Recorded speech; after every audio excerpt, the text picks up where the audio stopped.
बरं झालं बाई यो पाणी पडला नाही तर या ऐकून खाली जरच वाळलं होतं बरं ते इले कूच झाले असं ना. आता घ्या भाकर खाऊन चला. अहो त्यांना मारून घेऊ आपण त्याच्यावर पड द्या.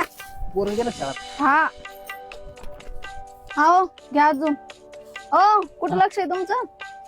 काही नाही. तुम्हाला कोणतरी काही बोललं वाटतच आहे ना. तुमचा चेहराच सांगतो मला कोण बोललं. हा नाही ग कोण नाही बोललं. कोणी बोललंच तुम्हाला तरी. ते बँकेवाला आलत सकाळी तो म्हणे मागच्या वर्षी तुम्ही कर्ज भरलं नाही या वर्षी जर कर्ज नाही भरलं तर वावरावर जप्ती अहो आणू. यो मालपाना कसा आला तर एवढं काय टेन्शन घेता तुम्ही. नाही हे तू खरं बोलली. या वर्षी देव बी आपल्या बरोबर आहे ना. काय कपाशीला कायद्या लागल्या मका कशी आली मस्त. पण सगळी मोठा लेबर या वर्षी 3 महिने तर मक्का कडून पैसे ठेवून टाकू. देवाना लय ऐकलं नव्हता. टाकतो हातात पण टाक.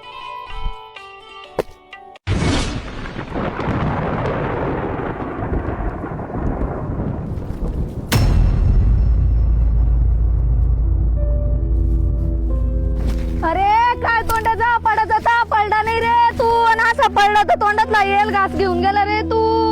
रडू नका. होय सगळं नीट होईन रडू नका. हो काय करायचं तर करतो. तू जाय घरला. रडू नका. जा घरला.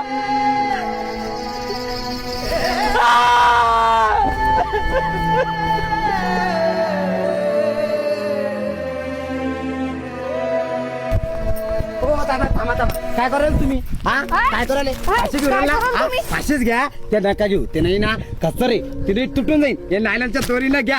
आणि कचकन घात तुटून येणं एका मिनिटात मारशे लगे झटपट. ताई सोडा त्याला मरू द्या. पण मला सांगा तुम्ही आत्महत्या केला ना काय करत सरकार लेतले एखादा लाख रुपयाचा चेक तुमच्या तोंडावर फेकन दुसरं काय करत सरकार? काय करू सांगा ना मग. काय करू. कधी ओला दुष्काळ तर कधी कोरडा दुष्काळ. आमच्या 5वीला पुजलेलाच असतो.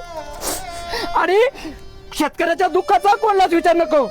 पाठीमागं क्रिकेटच्या मैदानावर बॉलचं लागून एक क्रिकेटर शहीद झाला. त्याचं दुःख साऱ्या जगाला झालं. आम्हाला झालं तुम्हाला झालं. अरे पण ओला दुष्काळ कोरडा दुष्काळ या दुष्काळाच्या बॉलचं लागून कित्येक वर्षापासून माझा शेतकरी मरतोय. त्याचं दुःख कोणालाच कसं होत नाही रे. कोणालाच कसं होत नाही. पाठीमाग क्रिकेटच्या मैदानावर 100 धावा पूर्ण केल्या म्हणजे भारत रत्न दिला जातो.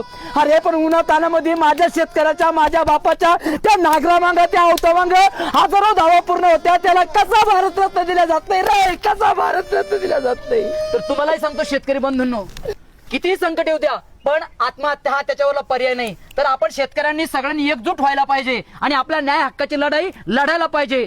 शेतकऱ्याला न्याय मिळालाच पाहिजे.